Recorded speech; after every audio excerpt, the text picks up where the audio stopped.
Fellas, how's everybody doing? Malcolm, you want to start?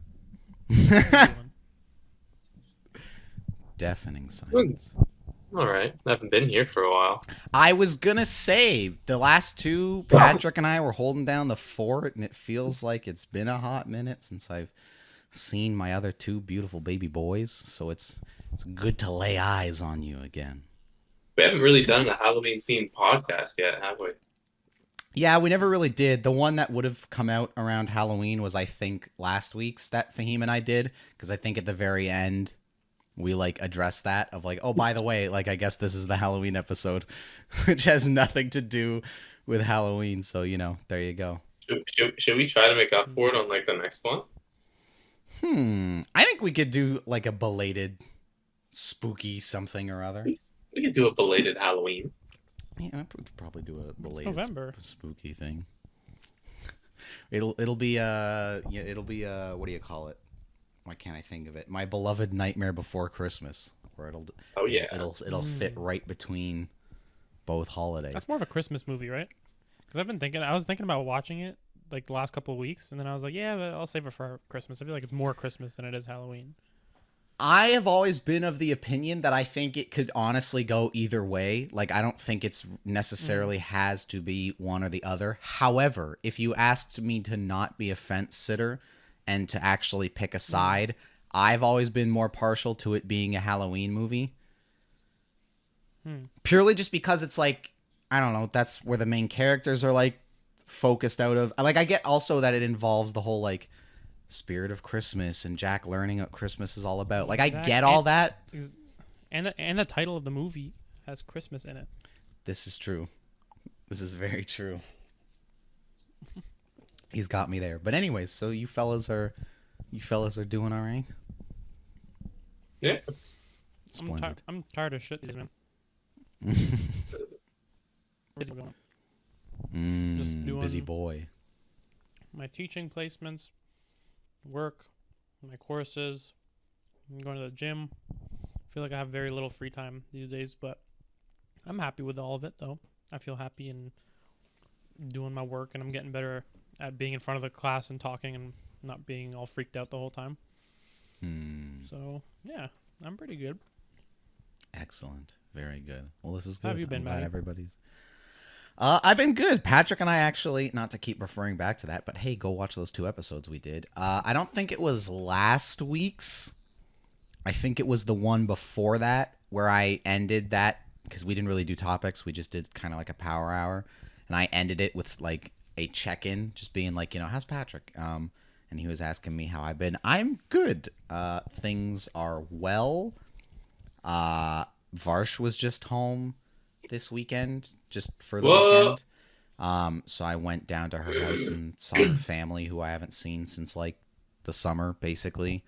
And got to see her for the first time in a little over a month. So that was epic.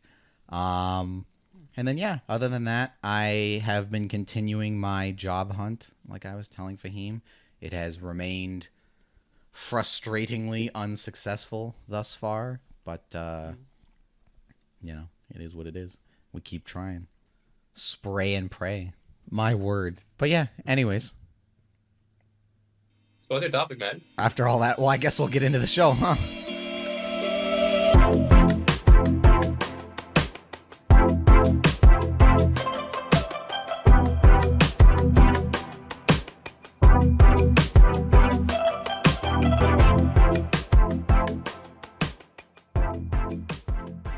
Cut that. Welcome back to episode 85 of Wildly Adequate, the show about anything and everything. And usually nothing. I, as always, am 1/3 of your hosting crew, Mr. Matthew Urso. And I am finally reunited with my sweet princes, Malcolm and Mr. Mark. Fahim might be tagging in later. We're not 100% sure. He's got a lot going on today. It's not our usual recording day. We're recording on the day of the U.S. election. It's crazy times around here. Anyways, I believe I'm starting this week, so I'll just get into it. This is actually kind of good that it's just you two on this and not Patrick. Not that I don't love him or anything like that, but he wasn't involved in the thing that the three of us were to kind of set up this topic. So in a way, this is kind of serendipitous. Wow. Gentlemen, my topic today is old stuff. And what I mean by old stuff is I'm specifically thinking about like not so much music, because I feel like we've done that before. We can get to that if we want to, but specifically like movies, games, and TV. And this was spawned in my brain about a month or so ago now when the three of us watched a little film. Why am I blanking on the name? Fistful of Dollars? Yep. There we go. right. It came to me in my moment of crisis. And I know at some point we want to get to, couldn't tell you what this, a few dollars more. It's all coming back to me. God, I'm smarter than I look. A few dollars more. And of course, the iconic Good, the Bad, and the Ugly. I know we'll get to those too at some point. But watching that movie kind of just made me, and this is a constant thought I have, but it made me just sort of, it would put back at the front of my mind this idea of how much I love, there it is, how much I love old shit. And again, I'm specifically talking about like entertainment. Mommy. So yeah, I don't know. I just wanted to reminisce with you guys about some of our favorite old things, you know? Some old things that we love, that we enjoy, some games, some movies, some shows. I don't know what jumps to mind. And when I say old, I'm saying like 90s or sooner. Like I think anything past 2000 when like we were alive. Yeah, no. You mean 90s or earlier? Yes, sorry, 90s or earlier. Anything like 90s and pre that. One thing I can say for sure is as older is Seinfeld. I love Seinfeld. I can't get enough of it. I watch it every single day. Yeah, I actually have an interesting story about that. So I was at work the other day, and some guy came in and he was talking about Gore-Tex, right? Because we sell Gore-Tex shoes, like shoes that are waterproof. And he was like, yeah, you know, like I didn't realize how old Gore-Tex was. And I was like, what do you mean? He's like, I was watching an episode of Seinfeld, and then like they were talking about Gore-Tex. And I was like, oh yeah, like the puffy jacket. I was like, the puffy jacket thing. And he was like, he's like this 40-year-old guy. He's like, how the hell do you know about Seinfeld? And I was like, what do you mean? He's like, what are you, like 20 something? I'm like, yeah. He's like, how the hell do you know about it? So we were chatting about it, and he was laughing his ass off that I knew about the Gore-Tex puffer jacket. So yeah, I love Seinfeld too. It's so good. Like good comedy like that stands the test of time. Like it's literally like as funny as it to me. It's like so funny now, even though some people might think it's like, you know, so out of time that it's like, oh, they're out of touch now, and it's like, you know, I don't know. It holds up really well. I like it a lot. The other day I was watching an episode, and my immediate thought was, there's no way something like this could air today. And it was an episode where Kramer was wearing like special basketball shoes so he could improve his jumping. Oh yeah, I remember that. His height, and he also went to the doctor, and he went to the doctor, and he had like a problem with his mouth, so he was talking all funny, and he got invited to like a banquet with with Mel Torme for like some special event. Yeah. And at the end of the event, Mel Torme was like singing him a song, and Kramer was just there like he looked like he was special needs, and he started singing along like he was special needs with his mouth like all like this, but everyone knows that like he's not a special needs person, and I just thought that something like that, no way on earth could be made today. Yeah, for sure. I also think it was like earlier in the episode he gets injured because of the basketball thing, right? So he like is limping. Yeah. So he's limping around too. He looks hurt. Yeah. I And his mouth is numb from his wisdom teeth getting taken out.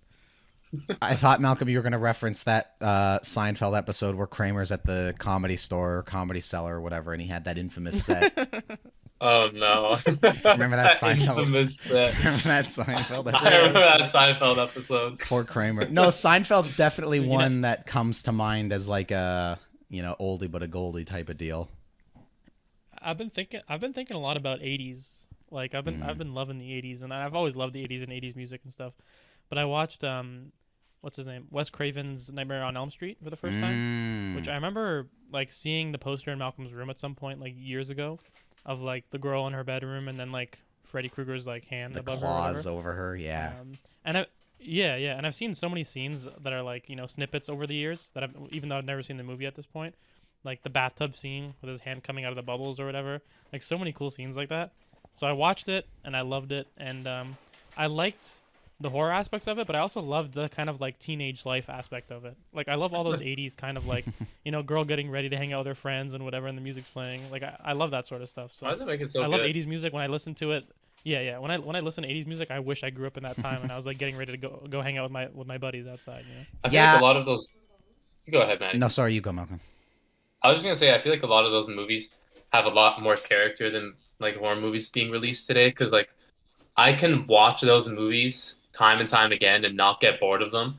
And like when I think about horror movies released today, like I don't like I wouldn't want to watch it more than once. Like Smile like is a pretty good movie, the first one, but I don't think I could go watch it again and just like not be bored of it. Like for example, like I love The Exorcist. Like the original Exorcist is so good, and I could watch it again and again and just not get bored of it. It's just there's just something to it. Like there's a story.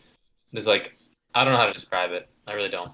Yeah, this idea of kind of like old stuff, and specifically what we're talking about now with like 80s horror, was also on my mind recently because it was just Halloween, and like because, you know, we still have cable in my house because my dad's an insane person. AMC every October does like their Fear Fest thing where they just show like horror movies for the month. So every time I'm like walking in and out of the living room, my dad usually has it on, and it's either like the original Halloween or like a Friday the 13th movie or like some horror thing is kind of always on. And I was thinking a lot about that too, where like some of that stuff is so great. Like I love The Thing so much. And like, again, it being Halloween time and at work, because I was working Halloween night, the actual Thursday, and I was put on some Halloween music, and, you know, it was all the usual stuff like Thriller and the Ghostbusters song and like all this stuff. But I put on some music from like soundtracks of different horror movies. So I had like the Halloween theme going, I had the Thing theme going, I had the Shining going, just to, you know, freak people out and whatever. And even though nobody else really gets it or cares about it like I do. But yeah, so much of that 80s horror Shining, stuff. like instrumental theme. The which one? You played like the Shining instrumental. Yeah, theme? like the opening like when they're driving so cool. Fucking love that shit when they're driving up to the overlook there. So yeah, in terms of like old stuff that I love, horror's a big one, and I mean specifically the 80s is like pretty hard to beat when you look at all the shit in there. And I mean, I want to say Alien was 79, but I'm just going to lump that in as an 80s movie anyways and just say it counts. Yeah. It feels like an 80s kind of, yeah. I'd say that's... Another... I want to... What? Oh, sorry, you go ahead. I was going to say that another oldie that sticks with me and I'll always think about is Casino. And I'll always feel like a badass whenever I'm going to the casino because I will always think about Robert De Niro.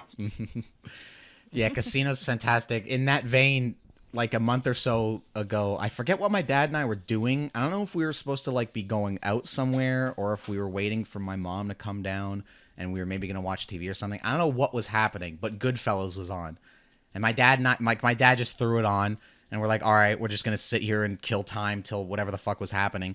But whatever was supposed to happen took a long time. So we got like an hour and a half into it, just sitting there watching Goodfellas. And the whole time, like my dad and I just sitting there like, isn't this fucking movie like the best thing ever? Like, isn't this movie so good? Scorsese, he knows what he's doing. Shout out Casino and Goodfellas. Also, like, when it comes to like the idea of like old stuff, I always not even just like media and stuff. I think about like clothing and like general like the behavior of the time of like people. I mean, obviously there's like a lot of problems during that. I mean, there's problems during any period that you can think of, but like I feel like people were very polite and kind of like, you know, well dressed, and like when people would go to the airport they'd wear like suits and like all this, like I think about that sort of stuff, like 80s, even earlier than 80s to be honest. Yeah, that sort of like, you know, gentlemanly behavior type stuff is, I've always loved that sort of stuff. I've always wanted to kind of like, even when I'm like teaching and stuff, I like wearing like nicer clothes and trying to be all classy. So yeah, I like that about like old timey stuff. Another thing I think about, so I was doing some work at a house like maybe a month ago, and one of the contractors there was telling me that back in the 80s that this house was a porn mansion. and like he brought me into the basement and he's like, all these walls, like every single one of these walls was just a mirror, and there was like a giant hot tub in the middle of the room. Like this place was so crazy for parties, and he was just like going through the whole house telling me what everything used to be, and it just brought me to Boogie Nights. Another goat. Boogie Nights is the shit. When you That's were another talking one. about it too, Speaking you of made me Boogie think of, I know this is newer, but Once Upon a Time in Hollywood and the Playboy Mansion stuff. I know that's a newer movie, but it's set in that time. I mean, now that you were saying about Boogie Nights, Malcolm, I think about like disco era too. Oh my god! I just think I think about that sort of stuff. Like I just like that. Me and my boss like were talking about disco, and he was like, I think he was born in like probably the 70s, maybe, or late 60s even. So he was telling me about that era and kind of what he'd learned about it, and how it was kind of like frowned upon at the time, and a lot of people were trying to like shut down the whole disco scene. But so yeah, we were just playing a bunch of disco music at work. And I just like we were just reminiscing. We were not reminiscing, but we were like imagining what it would be like to kind of like be in that time right now and just like go to disco parties and that sort of stuff. Doing a little. So I like thinking about that. Doing. Exactly. He mentioned that. He was like I think the song that was playing was probably like "You Sexy Thing" by like Hot Chocolate or something. Or I don't know. Or even what's that one that we like from Grown Ups? Everyone's a winner. Yep. Yes, Everyone's a Winner. He's like, that one sounds like a song that like people are doing like drugs in the bathroom. And, Everybody's getting fucking blitzed on that song. Yeah. Yeah, that's the disco stuff. I'm such a disco fan too. At work, like, I mean, not just for work, but like, on Spotify, all my playlists that I have. One of my go-to playlists at work sometimes is my disco one, where it's just like all this 70s groovy shit that's like, it's so goddamn good. It's undeniable. Yeah, makes you want to get up and boogie. It's like very like soothing to listen to, but also like you want to dance to it. Like it's really light and good. Why does it like? It sounds like a really good time. Like Mark, I'm thinking about your boss and how he's like reminiscing, telling you what it was like how when Everyone's a Winner is on, like everyone's like getting crazy and like doing drugs. Why does it sound like not a terrible time for that song to be playing and like you're in the bathroom and you're just. And you're like going crazy, and it feels like a movie scene, and I don't know. I feel like it's like romanticizing that idea, but obviously I feel like if you were in that exact situation, then you'd have a lot of problems. Yeah. Probably, but the vibes, the vibes. Exactly. I think it's like the same. It's like the same idea of like the idea of like going to a bar and like you have a whiskey and like you're smoking a cigar, like that kind of image that people love, even though it's like if you do it a lot, it's an issue. But exactly, it's really fun to imagine. But yeah, I'm sure there's other things that'll come up here. But the other, I guess, aspect of this that I was also curious about was like the game side of things. If there's like old, and this could be newer than the 90s, doesn't have to be that old. Like it could be shit from our childhood, our younger years. Especially because games are like newer. Yeah, and like games obviously haven't been around that long as like movies and TV and all that shit. But like, are there old games that you guys like gravitate towards, or some of your favorites that you maybe revisit, or do you guys have an interest in like checking out shit that would be considered like the greats kind of thing that you've never gotten to? Because like I, for example, am still making my way through the Grand Theft Autos leading up to 6. I'm on 4 now. But when it comes to games, I definitely find that there's stuff I would like to revisit, but then there's also stuff I have gone out of my way to play, where it's like right now, what am I playing? Grand Theft Auto 4 on my PS3 and a Castlevania game on my DS. Like, not modern hardware or games at all kind of thing, but it's just shit that like, I mean, I like Castlevania. I wonder with the Grand Theft Auto stuff, by the way, before I was going to say something for myself, but I was wondering, like, do you feel that playing all the Grand Theft Auto games back to back to back is, like, giving you any sort of burnout? Because I've had that thought when I was like, oh, I'm going to replay all of the Uncharted games, including Lost Legacy, so I'm going to play, like, 5 Uncharted games in a row. And I'm thinking, like, the gameplay is very similar from game to game. It gets a little bit better, but, like, does it ever get old for you, like, playing all the Grand Theft Autos like that? Yes, because I definitely, like, I'll be done 4 before the year ends, so I'll have played 3, Vice City, San Andreas, and 4 this year, but spread out over, like, months. Like, I didn't play them back to back to back, and San Andreas would have been the one before 4, and it's been easily, like, 2-3 months since I beat that, like, from when I started 4. Because, yeah, there's definitely that burnout sometimes. I also bought this year, I had never played any of the Devil May Cry games. And the 5th one, the most recent one, everybody says is like supposed to be fantastic, but the older PS2 and PS3 ones are in like a collection that was on sale for like, $20 forever ago.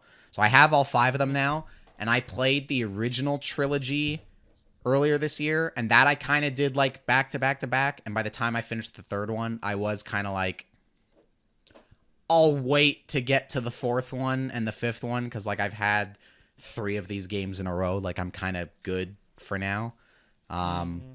So yeah, there's definitely that burnout sometimes, but it's been all right. For me, when it comes to like older games and like classic games, it's more of a desire to kind of get to them eventually because I never really played any of those games fully when I was younger. I think I played some multiplayer games and whatever, but like I'm more of a fan of single player games now, and I haven't really experienced much. But I remember playing, I think I told you guys, like a demo of the first God of War, and it was just like this PS2 disc that had like God of War 1 and then like a couple other like games, but just like a 10-minute intro to each game. There's like 4 or 5 games.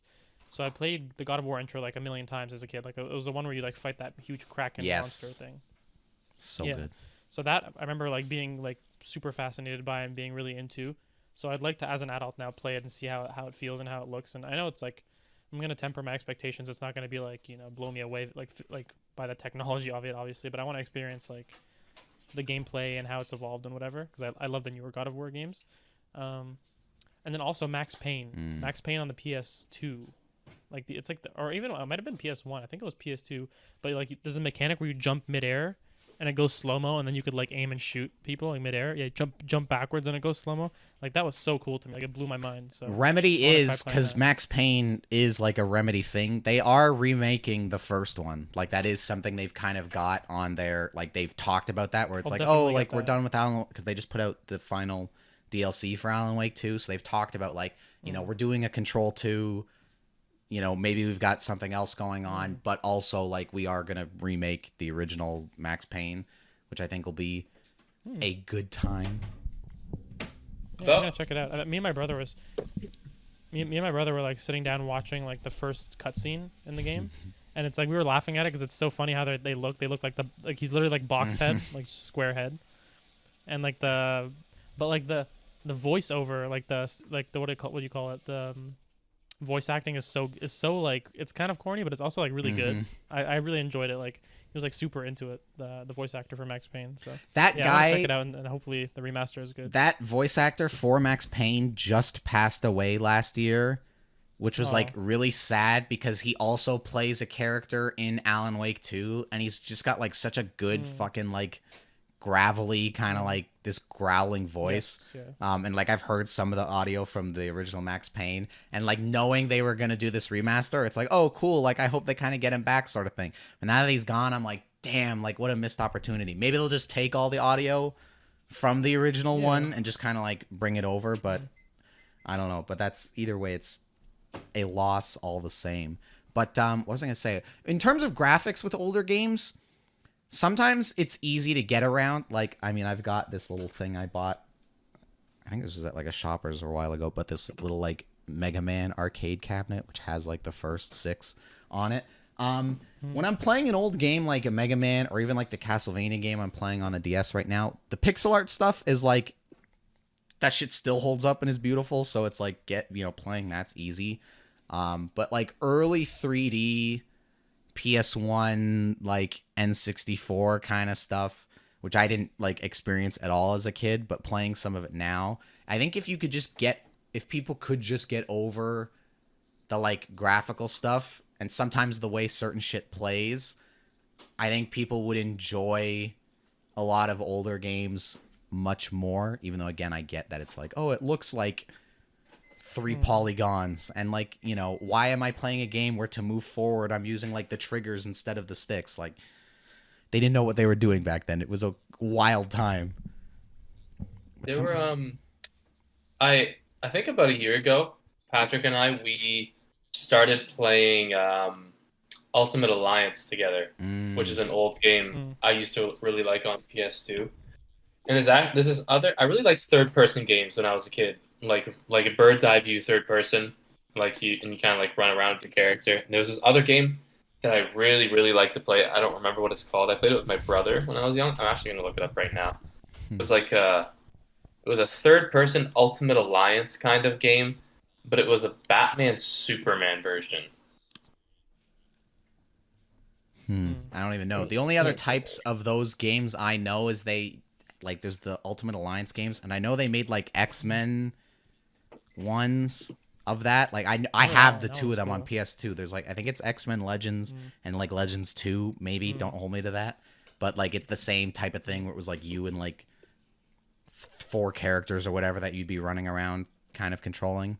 So I remember that. I didn't even realize that was literally the Justice League game. I didn't even realize I was playing the Justice League game as a kid. Oh, can you show me? Can you show me? Because I think let me get a picture on my phone that I liked a lot. Please. Yeah, me too. There's a Justice League game I used to play all the time on PS2, and like the whole plot was like, the main plot was Brainiac attacking the city. I think Justice League. While they look that up, I'll just say real quick because I didn't say it earlier. Hey, like, share, subscribe, check us out. I did the thing. Bless your face, Mark. Old superhero games. The one that always immediately jumps to mind for me is Ultimate Spider-Man. Oh wait, here we go. Oh, yeah, that's the one, I've seen that art. Yes, I used to play this all the time. This one. Dude, yeah, I played that all the time. Ah, I know that artwork, good, but like I've never played that game. This is the case. This is the case. Remember this case? Yeah. Yeah. That's the case. I used to. That's such a sick game. Interesting.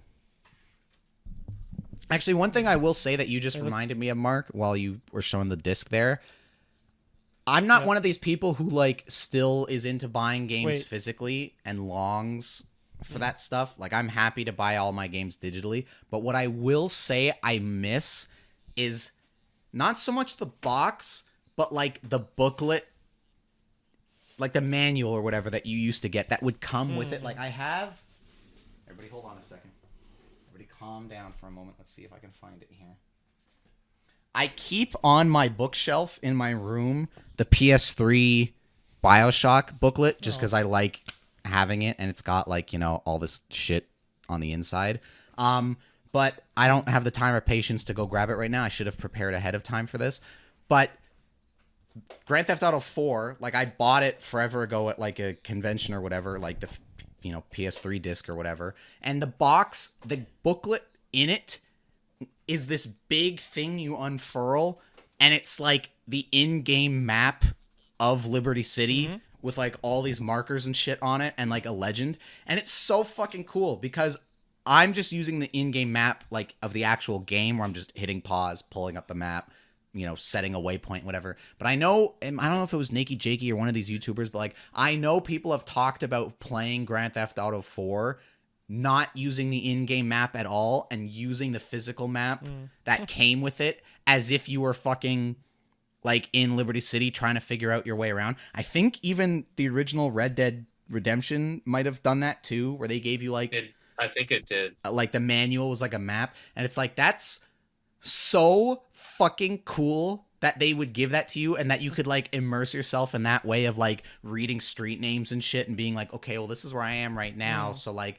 if I take a left here, like so cool. And it's just like, we don't get that anymore. We don't get cool booklets anymore. Skyrim also did that. Like a booklet or a map? They did like a booklet, and it was like a special like material booklet. Like it felt like an actual map when you opened it up, and it was like all crumpled and old. It was so cool. Yeah, I get now that it's like not practical anymore, and I'm sure there's like super expensive collector's editions of games that you could get that would like have some of this shit, but it was so cool like PS3 generation and earlier getting games, and sometimes the booklets were just like, you know, here's how to play the fucking game, and like it was, you know, whatever, and it didn't matter. But the ones that put like either like the game's personality into the book or would do shit like a map or like it just felt like an extension of the game. And it's like, that is so, that's the type of shit that sits here in my noggin. That's the type of shit that like when I think about stuff I want to like make or do or whatever, like it's almost like other transmedia stuff for other things, like the Batman, for example, how it had like an actual website attached to it that you could go to that was supposed to be like the Riddler's, like that chat log thing that he uses, and people like found shit in it or would like type stuff into it and would like find all the secrets and stuff. Like that kind of immersion into stuff is so up my alley. So on the topic of old shit as it pertains to video games, the booklets, people. The Speaking of booklets. Batman, isn't there another Batman game coming out soon? Or am I losing my Yeah, I mind? think they're. They I just think put out they're a working on VR one, which is like in the Oh. Arkham games world. It's like another prequely one, like it's earlier in the universe, but it's a VR game only, unfortunately, because it's actually supposed to be like pretty good. And it actually sounds like and looks like, I've only seen little bits and pieces of it, but it looks interesting. And like there's plot points in some of the trailers and shit that like they've shown where I'm like, oh, this is like referencing, or this is like, because it's a prequel, it's like, oh, this is something they're explaining that, you know, would involve like Two-Face in fucking Arkham City or Arkham Knight like down the line. So it's Yeah. actually kind of, especially considering we just got fucking Suicide Squad, Kill the Justice League in the Arkham world, in quotes, which was a disaster. It's cool that we got something like that, even though it's VR only. Just give me a Batman Beyond game in the Arkham universe. Just do a Batman Arkham Beyond. Is it that hard, Rocksteady and Warner Brothers? Get your shit together. Dude, Malcolm, do you remember this area in the game? Yeah. Is that yeah, supposed I to be do. like the Watchtower? I think it's like Star Or Labs. Star? or something. That would make sense, I don't know. yeah. Oh my god. I haven't played it in so long. I almost feel it almost feels like I'm not. I was like, oh, maybe I'm thinking of a different game, but like, I don't know. I think this is the only. No, when I searched that's up, definitely WC the game. PS2 games. This is the only one. And this Brainiac, Yep. but in my mind, the graphics looked way better. Honestly, it doesn't look awful.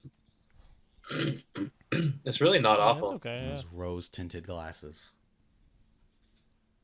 I honestly feel like also I probably barely got through the game because I was horrible and I was like a little kid. So I always wanted to try to go back to those games and see how far I could get. If I could actually finish them, which I'm sure I could. I used to do that every once in a while. Like, I loved Medal of Honor as a kid until I had like a PS3 and whatever and started playing Call of Duty online with, my friends and whatever. I was such a Medal of Honor kid. And I remember playing like, my favorite was always Frontline or like Rising Sun, which was the one that was more in the Japan side of the war. And like never really being able to beat those games as a kid and going back to them. Years ago at this point, but like going back to them and beating them and being like, I finally did it. Like it took a decade, but I finally pulled this shit off. Or even as a kid, in God of War 2, there was a part that when I was like a really young kid, like 4 or 5, and I've talked about this, how like I used to watch my uncle play God of War way earlier than I probably should have, but my parents were like, it's fantasy, it's not real, go nuts. But he would play and I would sort of just watch and help and whatever, and there was a part in God of War 2 that he was stuck at that we couldn't get past, and then like years later I couldn't get past until eventually like I did, I heard a ding. that? Patrick? Oh my lord. Oh, it's Fahim Pat. Do my eyes and ears deceive me? And suddenly we're a quartet again. Patrick, we're gonna wrap up my topic real quick here, so you just sit here. But we're talking about old. You guys stuff. remember this game? Yes, I didn't play it, but I know that one. I've never played that one. My topic, Patrick, is Banger. old stuff, old movies, old games, all that kind of stuff. What the hell was I saying? But yeah, God of War 2 is a game that like I never saw the end of for like years and years and years and years, because I just couldn't fucking do it until eventually I got past the part that I was stuck at. And it's like, oh, this is how the game ends and directly goes into 3. I will say for you though, Mark, the going rumor is that they're remastering or remaking or doing something with the original God of War trilogy. So I hope they do at That'd be some cool. point. I don't think they're going to do like the original 6, because I don't think they're going to touch the 2 PSP ones, even though they kick ass. Or the I think 3 is Ascension one. remastered already because Yes. I have 3 I think it is. remastered, but I never played 3, it. yeah, 3 yeah. you can play like on modern hardware, backwards compatibility wise, because they did it on PS4. But 1 and 2, the only like modern ways to play them is, I know they did a collection on Vita only. That was 1 and 2. There he is with his hat. So that would be a way, but who wants to fuck around with that? He's doing the beat. He's doing He the is beat. doing the beaver. But anyways, we'll get out of this now that Patrick's here and move along. But yeah, I just wanted to, reminisce with you fellas a little bit about. I just want to mention one more game. Please. No. It's not as old as all these other ones we're talking about, It's called Star Wars Elite Squadron, and I used to play it on my PSP. And that game was so freaking cool because because you could fight, you could do like a part of the you could do a part of your of the war on the ground, and like once you capture all the like command points on the ground, you'd have to take a ship and then go up into space, and then they transfer you from your planet into space, where you go into space battle, and then you have to land inside one of the like queen ships or Are whatever. you talking about And you have to- Battlefront? yeah, battle. Yeah, it sounds like It's not exactly. It's like it's not. It's a Star It's Wars game. It's not Battlefront, and then Battlefront. there's like a tag. I know what you're saying with the Elite Squadron thing. It was like Star Wars Battlefront, and then they put like another subtitle or something. I think it is Elite Squadron under it. No, but Matty, the one, even the basic Battlefront 1 or 2, I don't remember, whichever one had Mos Eisley, and you can play as like, you know, Yoda and all that stuff. Like even that one, there was like a game mode where you could like take your ship, go Yeah. to space, and then land in a bunker in space. Yeah, I remember. Like I definitely played a shitload of So Battlefront on my PSP as a kid. I was an addict. But maybe there's a different. The one that you're talking about is also has that same kind of. I think it does. I don't remember Battlefront 2 having an option where I could do that. Yeah, this is the one you I'm must be pretty sure. talking about, Malcolm. That's the one I'm talking about. Yeah. Yeah, like it's a Battlefront. Ooh, what the fuck? It's a Battlefront. It's a I Battlefront. didn't even know if it was a Battlefront. It's a Battlefront game, but they added like all it was is what they did with a lot of PS2 games, where they would just take like a PS2 game and make like a PSP version of it. Dude, this is it. So this is Battlefront 2. This is exactly what I'm talking about.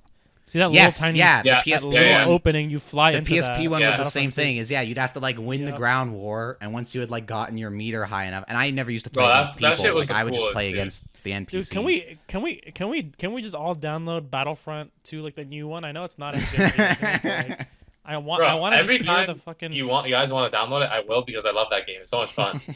dude. I want to hear the lasers, just like the. I just want to hear the noises. I want to hear that dope ass grenade that does that wall. Just want to be in that world. Just Yeah, let us so into cool. Star Wars. Yeah, dude. Yeah. Well, anyways, there you go. Old stuff. Thank you. Let's Old move stuff, along. baby. Woo!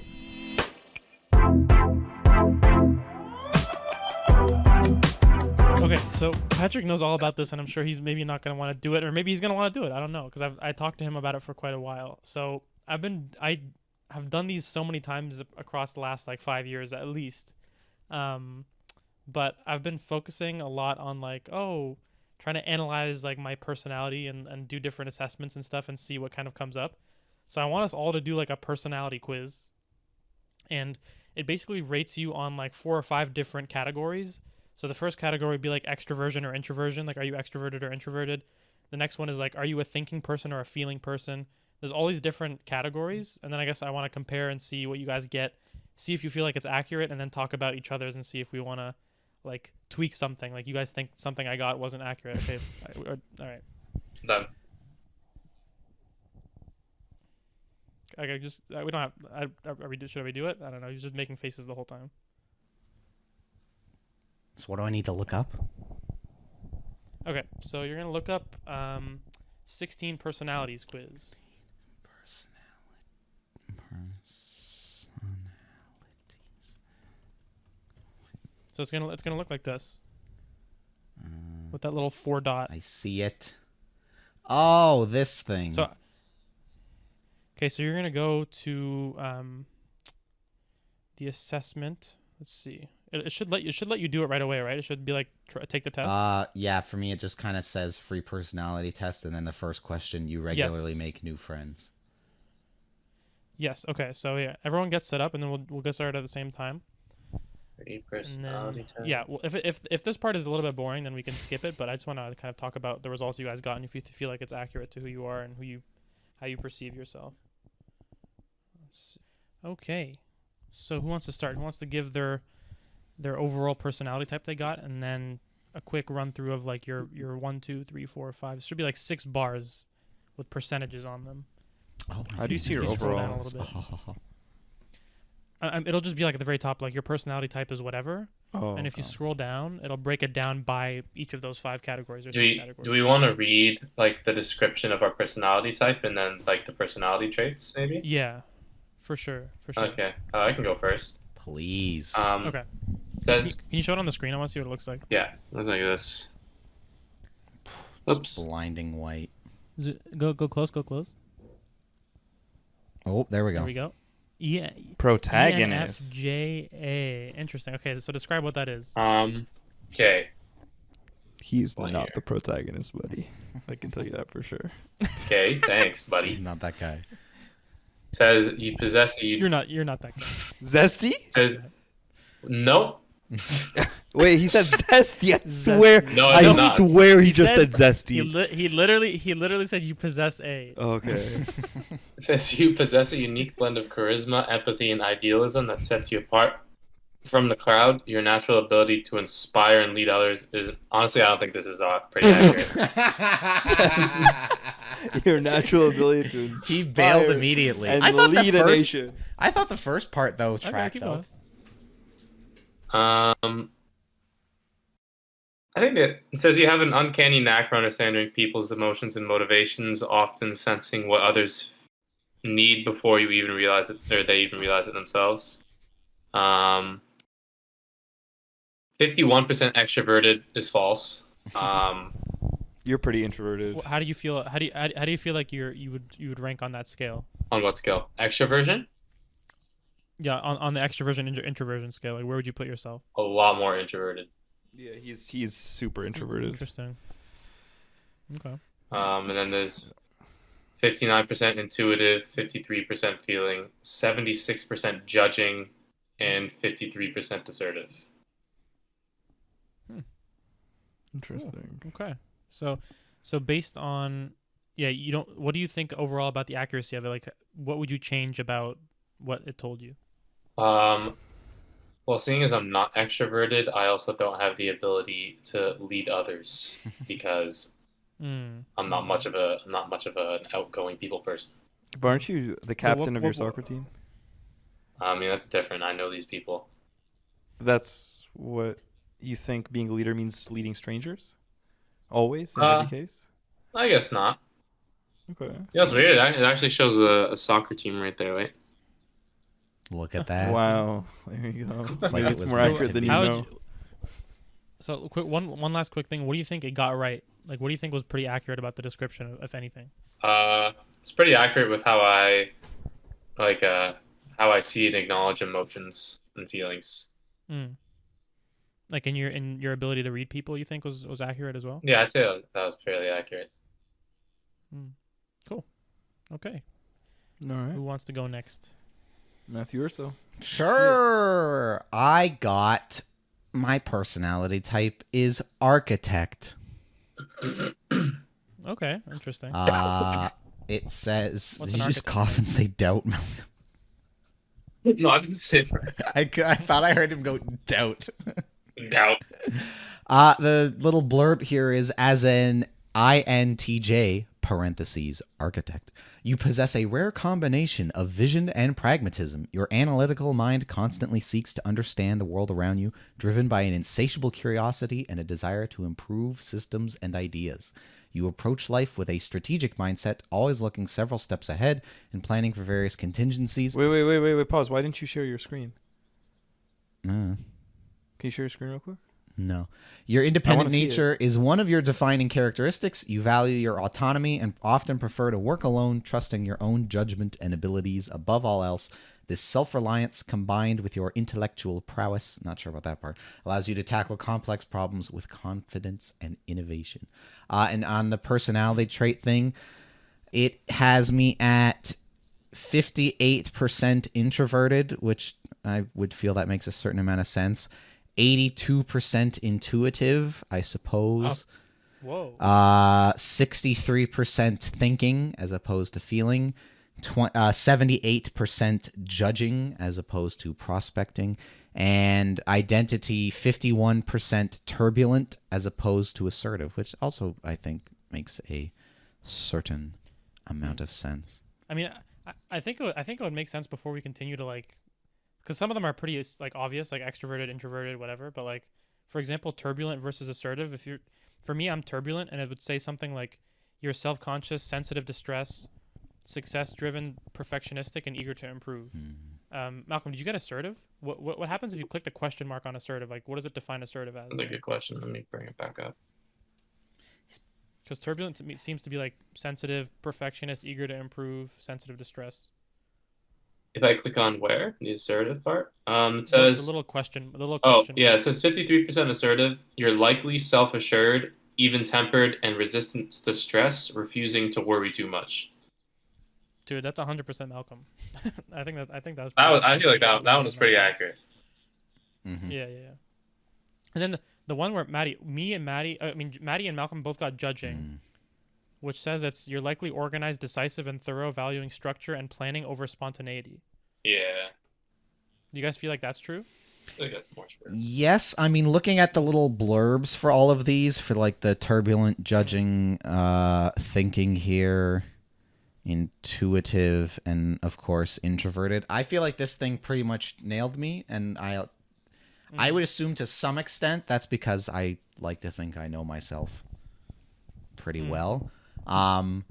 But I think a lot of this here, as I was going through it, I think a lot of it tracks where it's like, you know, I like to do shit alone or like work on stuff alone. And that doesn't mean I don't enjoy team stuff or social stuff, but it's like I value, you know, being kind of left alone sort of thing. But at the same time, it's like for some of the questions where it's like, oh, do you find that you like make friends pretty easy or like get along with people pretty easy? And it's like, yeah, even though I am more kind of like get the hell away from me when I am with people, like I find that I don't really have problems kind of, you know, getting along with people off the jump. Which is why you're kind of not on like you're not on the extreme end of the introversion chart. Like you're not like 80-90%. Yeah. Like you're kind of slightly introverted. So yeah, that's interesting. Yeah.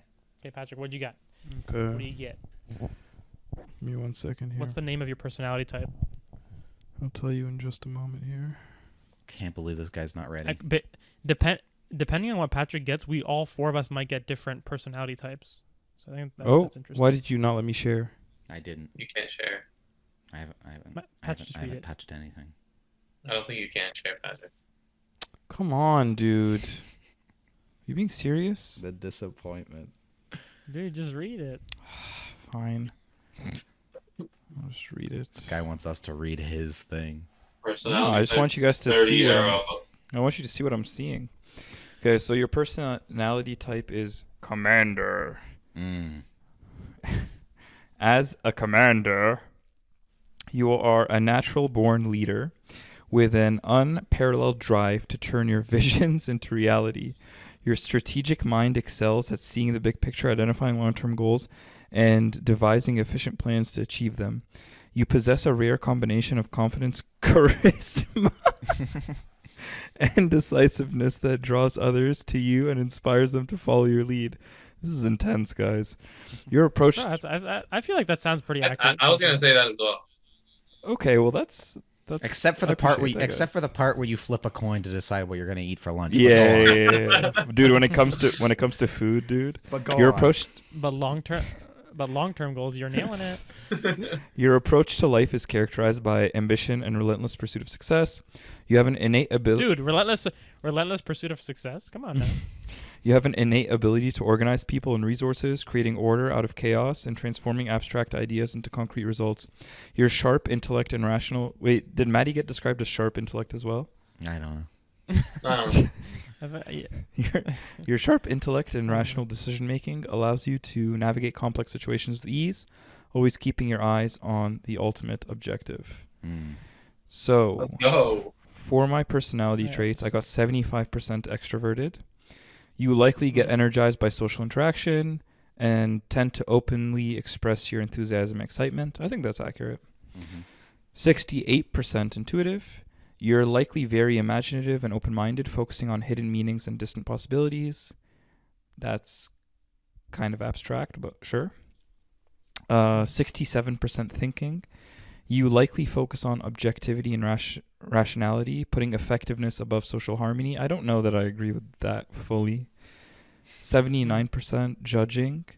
You're likely organized, decisive, and thorough, valuing structure and planning over spontaneity. 68% assertive. You're likely self-assured, even-tempered, and resistant to stress, refusing to worry too much. Yeah, it depends. Okay, cool. Yeah.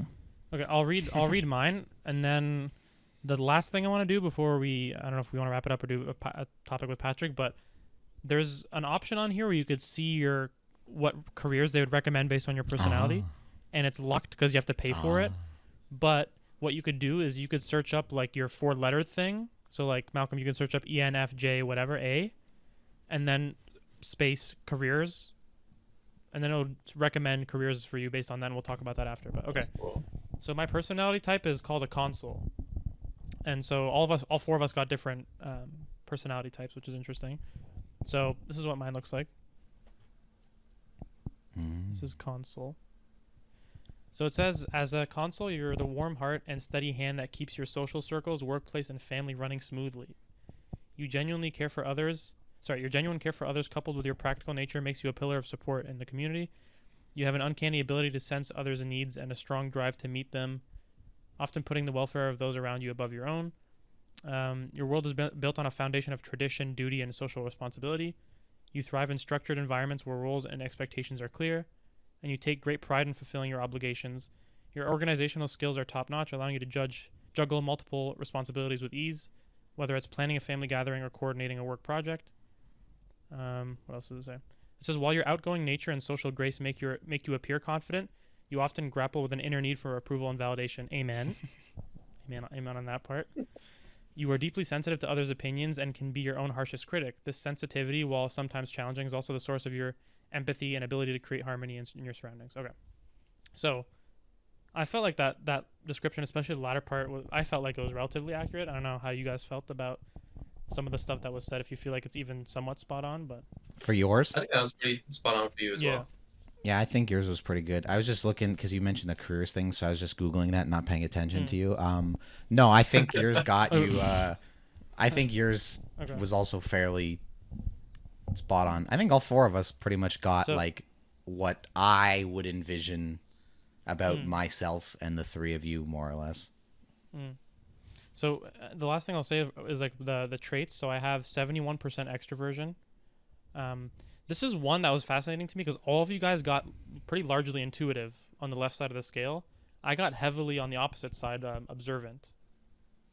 And my phone just but I don't. Can one of you guys click? Actually, no. You don't. You all got intuitive, Yeah. right? All of you. Yeah. So I'm pretty sure observant is more about like focusing on what's in front of you and the present and whatever, as opposed to like being imaginative and thinking about what if this, what if that, like that the future type stuff. And then I got can you tell me the other categories and I'll tell you what I got because I forgot. You did mind. Nature is thinking or feeling. I got feeling. I got 58% feeling. And the next one is judging or prospecting. I got like 60-something% judging. So I think we all got judging on that one. And then assertive or turbulent. I got slightly turbulent. I got like 50-something% turbulent. Yeah. So for careers, what did you guys find, if you found anything? Like, what are some careers that they suggested, and do they all line up with what you wanted to do? What you want to do? It says here, like, I can't click on the first thing that comes up is the 16 personalities website, which just brings me right back to the same page. But there's like this like Reddit stuff here that says are you you're ENFJA? Yeah, ENFJA, and it says marketing, sales, entrepreneurs, politicians, and activists. Activist. Let's do it, dude. Wait, let me see if it shows career paths here on their website. I'm on a website called True here, You. Malcolm, on the 16 personalities website, they actually give a brief synopsis of what career paths would work for ENFJ. So it says, when choosing a career, people with ENFJ personality type find fulfillment in doing what they love most, helping others. They also prefer careers with their charisma as an important factor for success. With their natural charm, creativity, and drive, ENFJs find many ways to serve and uplift others in nearly any work environment. So I feel like that lines up with you wanting to help people. It says they want to help people. I think it's a pretty decent description. It says look at this. It says they lean towards altruistic careers such as social work, teaching, counseling, coaching, healthcare. Oh, that's pretty accurate. Okay, cool. All right, well, Matty, what was your career code thing? What did you find on that? It was interesting because some of the stuff I was looking at, like a couple websites that I just came across, basically had like, it kind of seemed like there were jobs like all over the board. So I don't really know how much to read into it. Like there was some stuff on there. Can you tell me your code? Like, what's your code? INTJ-T. Maybe you'll have better 'Cause- search results than I did. Maybe. Because some of the stuff I was Okay, so looking it at says- said, like, stuff that definitely fits, where it was like writer, editor, animator, like graphic design. And it's like, yeah, that's definitely all like in my wheelhouse. But then there was some other stuff on there, at least one of the sites I looked at, where it was like dentist or like architect or, like, aerospace engineer. Okay, so INTJ is listed as like it's called architect, Yeah. right? So it says, I'm on the 16 personalities website. They have career paths for each one. It says, INTJ are rarely satisfied by work that's too easy. They want a career that fires up their curiosity and leverages their intellect, allowing them to expand their prowess and tackle meaningful challenges and problems. Let's see. Starting at the bottom of the career ladder can be frustrating for people with this personality type. Early in their professional lives, they may be saddled with easy routine tasks and bore them half to death. INTJs brim with creative and outside-the-box ideas, but their disdain for schmoozing and workplace politics, they may struggle to earn the favor of their bosses and colleagues. That's definitely something That's true? That's true for sure. And it says some personality... Okay, yeah, anyway. Yeah, interesting. Biggest How about you, Patrick? biggest schmoozer I know. I'm ENTJ-A. Okay, careers. Okay, ENTJ. So your commander. So their boldness and drive are truly at their best. Whatever. Okay, no other personality type quite enjoys the hustle and grind of moving up the career ladder quite like they do. Their level of self-determination is unmatched, combining with their vision, intelligence, and willpower to push ideas through to completion no matter the obstacles. Sometimes, in the world of business, the sometimes overbearing level of confidence that ENTJs sometimes mishandle in their personal relationships is transformed into admirable authority. They excel at keeping people on track and getting things done. Naturally, the careers that these driven personalities are drawn to make the fullest use of these qualities. Any position high enough that they can clearly see the horizon, like executive positions, careers in entrepreneurialism, tend to be lines of work for people with this ambitious personality type. How do you feel about that description? Do you feel like that at all describes you, or not really? It's really like business focused. I'm not really in business, but I don't know. I'm trying to open up my own practice, so that might kick in then, like the business aspects of it. Like maybe the ambition part is like hitting a little bit, but not necessarily like the specific. Yeah. Like the that they're specifics is a describing. little. I'm still, in school kind of thing, but Yeah. Okay, cool. All right. So yeah. Anyway, I don't know. I thought that would be somewhat interesting. We don't even have to include it if we thought it wasn't the best, or if we want to just cut it up in a way that was maybe just even us talking about results. For it to be shorter somehow. Yeah, I might cut us maybe the out. part where we're taking the test. Yeah, I might cut cut us taking the test out just for time's sake and all that. But for sure, everything past that, yeah, keeping all good meat and potatoes in. Can I say the 11 best jobs for ENTJ personality types? Please. Is that Malcolm? This is me. Oh, it's you. Okay. So 1, public speaking coach. Oh. Okay. 2, construction supervisor. Very, very descriptive. 3, sales manager. Health services administrator, physical therapist, project manager, auditor, architect, real estate agent, human resources director, and lastly, videographer. There you go. Oh. Patrick, can you search up my thing died and I looked it up at some point, but can you search up my personality careers? Sure. It's called ESFJT console ESFJ dash T. One second. It should be, and then careers. I think it should be the console. See if you can find So for this one, Google, like I don't need to press on a thing. It like Google just gives. And the first one is AI teacher. thing, yeah. Second one is customer service representative, event management, general practitioner, human resources counselor, registered nurse, office manager, social worker. The list goes on for quite a little bit. To be honest, it's pretty long. On and on and on. You know what's interesting is that when I did the test years ago, I got protagonist, which is what Malcolm got. Which is Malcolm, yours and I are exactly the same, except the only difference is that I'm observant, you're intuitive. And so I was telling them that I did the test like 2 years ago and I got the same exact thing as you, but now I'm heavily leaning on the observant side for whatever reason. I'm not sure what changed in the last few years. That's interesting. But from after I searched it up, both Malcolm and I's personality types, like teacher was one of the highest rated ones. So I was like, okay, that's pretty cool. But yeah, anyway. There you go. So that was that. Thanks for doing that, and thanks for chatting about that. But yeah.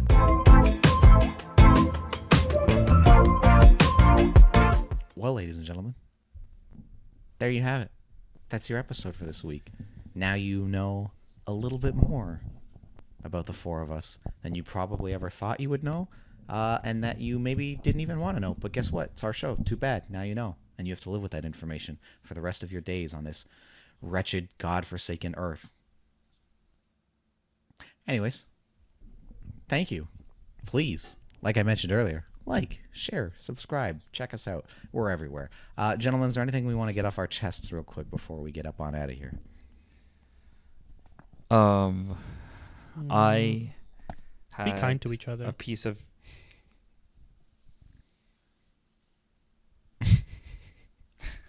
What? I had a piece of chocolate cake and a piece of Oreo cheesecake for dessert. Mm-hmm. While I was out with some friends, and I thoroughly regret it. I thoroughly regret getting 2 slices of cake. Because you're full, or you feel like it's going to be a difficult poop situation? Like, why? All of the above. Okay. All of the above. I feel horrible right now. Well, quite honestly, you did it to yourself, so you've got nobody to blame but yourself. And that was super helpful for you to say. you know, hopefully you'll come I to love grips. that you said that. Hopefully you'll come to grips with that, and you'll, improve. Yo, what happens if an independent wins one of the states? That just it goes to them. The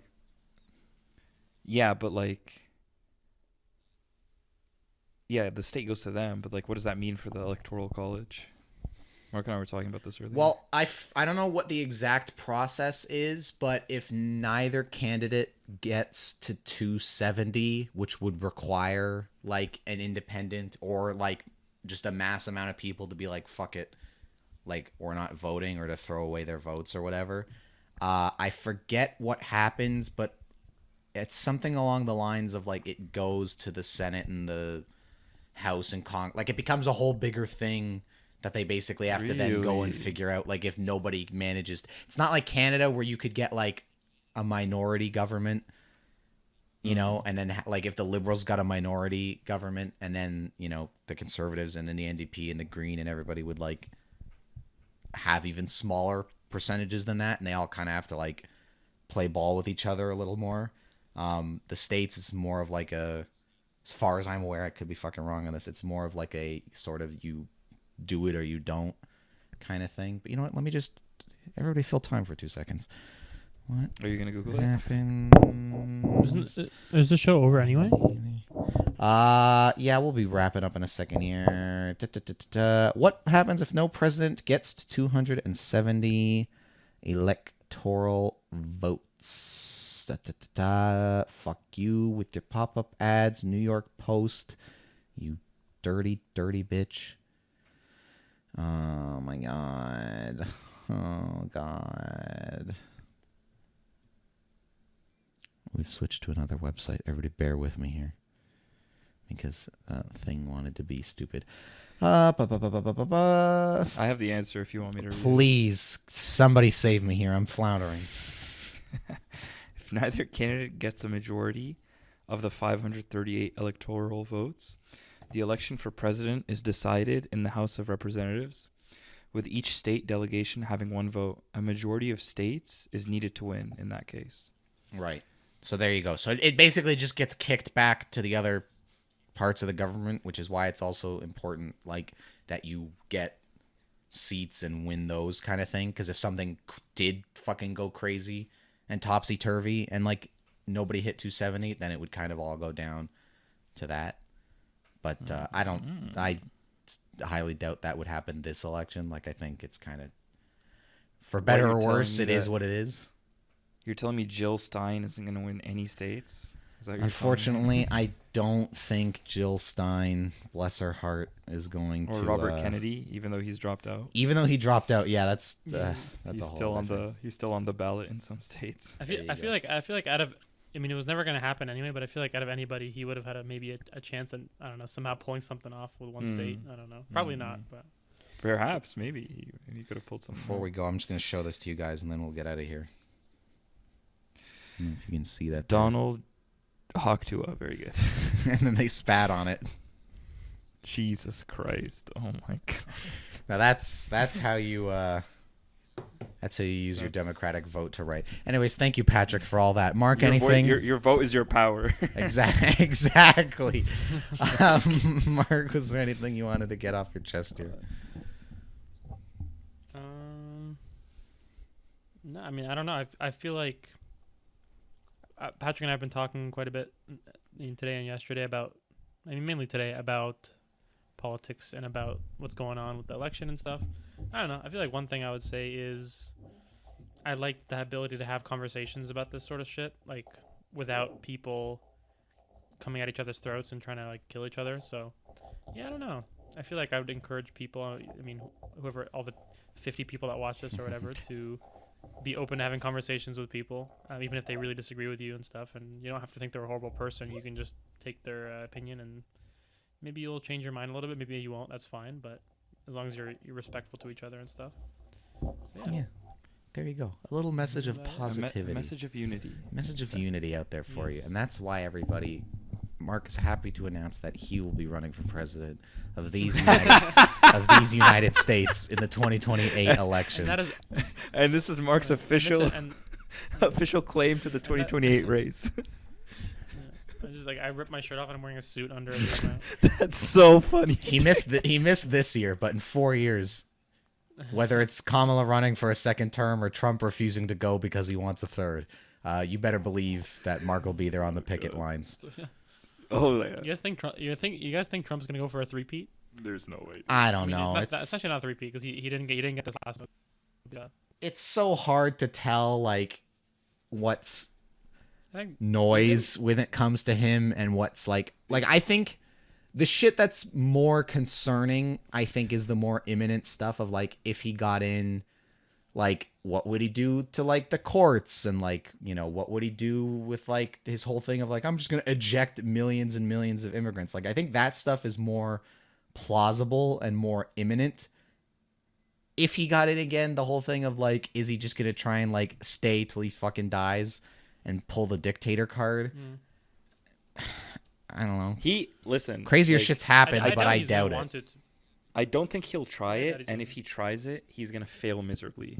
Yes. Those are the only two options in I my like to think that there's some amount of like spine left in American institutions, that they would have the sort of like fortitude to be like, fuck you, we're not doing this and going down that path kind of thing. Yeah. But who knows? Yeah. It's a crazy world out there. But anyways, yes, we'll end on Mark's message of peace and unity. Yep. There you go. And this is my announcement of entering. I'm telling you, that's how it starts. And with that being said, dude, he'd actually win a lot of votes with that being his campaign ad. I think he'd win a lot of votes, honestly. Message of unity. Well, we'll see what happens in 4 years from now when Mark has to quit the podcast because he's entering his political career. Anyways, thank you, everybody, and we'll see you in the next one.